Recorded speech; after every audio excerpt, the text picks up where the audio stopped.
This video will show you how to commission a Tahoma using the Tahoma Pro app.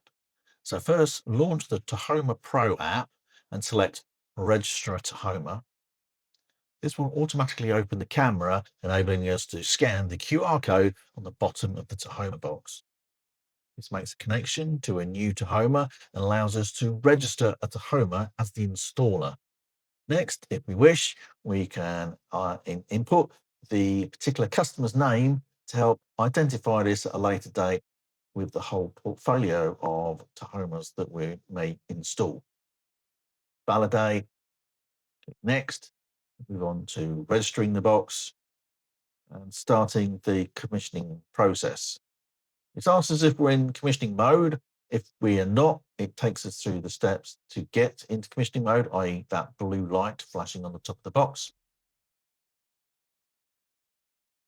And we can then start the pairing of the box. And to be able to commission the box, we need to get it online, i.e. connect up to the local Wi-Fi.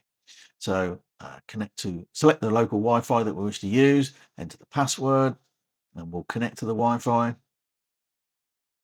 And the app tells us here, looking at the box, the light will be flashing at the top. We're waiting for it to stop flashing until we get a solid white light at the bottom. And when we've got a solid white light, we know everything's good to go, and we can select finish.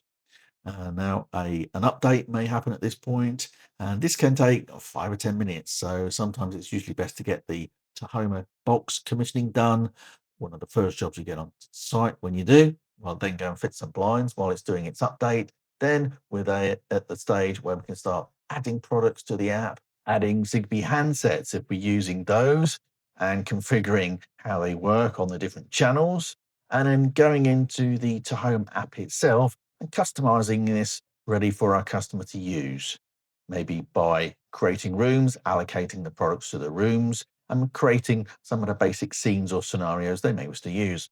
That's it. Thanks for watching. Join me again soon for some more Somfy know-how.